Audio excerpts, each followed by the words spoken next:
अस्सलाम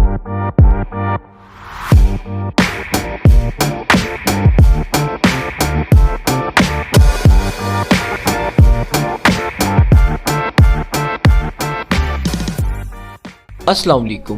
brain haemorrhage एक ऐसी कंडीशन है जिसमें ब्रेन के अंदर मौजूद कोई ब्लड वेसल फट जाती है, जिसकी वजह से ब्रेन में ब्लीडिंग होने लगती है।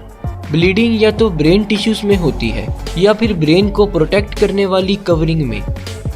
ब्रेन की कवरिंग को मेनिंजिस कहा जाता है और ये कवरिंग 3 लेयर्स पर मुश्तमिल होती है।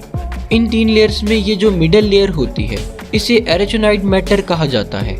ये लेयर हाईली वैस्कुलर होती है, यानी इस लेयर में बहुत ज़्यादा मिकदार में ब्लड वेसल्स ट्रैवल कर रही होती हैं, जिसकी वजह से बाज़ औक़ात इस लेयर में मौजूद ब्लड वेसल्स फट जाती हैं, जिसकी वजह से ब्लड लीक होकर इस लेयर में इकट्ठा होना शुरू हो जाता है। ब्लीडिंग ब्रेन टिश्यूज़ में हो या एरेचोनाइड मैटर में, दोनों किस्म की ही ब्लीडिंग्स ब्रेन को नुकसान पहुँचाती हैं। अगर ब्लीडिंग ब्रेन टिश्यूज़ में हो जाए तो इस केस में ब्रेन के सेल्स ऑक्सीजन न मिलने की वजह से मरना शुरू हो जाते हैं। और अगर ब्लीडिंग ब्रेन की कवरिंग में हो तो इस केस में ब्रेन की कवरिंग ब्लड भर जाने की वजह से स्वेल होने लगती है, जिसकी वजह से अंदर मौजूद ब्रेन के सेल्स पर दबाव पड़ता है और इस दबाव की वजह से इस रीजन के ब्रेन सेल्स मरने लगती हैं। ब्रेन में ब्लीडिंग होने की बहुत सारी कॉसेस हो सकती हैं, जैसा कि सर पर कोई गहरी चोट लग जाना, हाई ब्लड प्रेशर की वजह से ब्रेन की रग फट जाना, ब्रेन में ट्यूमर का मौजूद होना या फिर मरीज को कोई ब्लीडिंग डिसऑर्डर होना वगैरह। अगर ब्रेन हेमरेज के सिम्टम्स की बात की जाए तो जैसे ही किसी शख्स को ब्रेन हेमरेज होता है उसके सर में शदीद दर्द होने लगता है और इसके साथ वॉमिटिंग भी हो सकती है। इसके अलावा मरीज देखने और बोलने में मुश्किल महसूस करने लगता है और साथ साथ जिस्म की कोऑर्डिनेशन भी ख़त्म होने लगती है।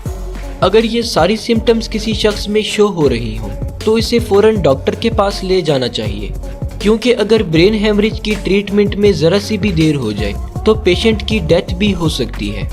ब्रेन हेमरेज को ट्रीट करने के लिए सबसे पहले ये जानना ज़रूरी होता है कि ब्लीडिंग ब्रेन के कौन से हिस्से में हुई है और इससे ब्रेन का कितना हिस्सा डैमेज हुआ है।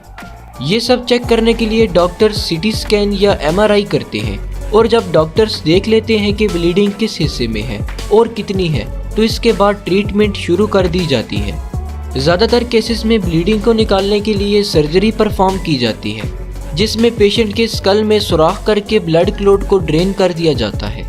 ट्रीटमेंट के बाद अगर मरीज में कोई फिजिकल एबनॉर्मेलिटीज रह जाएं, जैसा कि चलने फिरने और बोलने में मुश्किल हो, तो इसे दूर करने के लिए फिजिकल और स्पीच थेरापी की जाती है, जिससे जल्द ही मरीज सेहतयाब होकर अपनी रोज़मर्रा की एक्टिविटीज़ ठीक से परफॉर्म करने लगता है।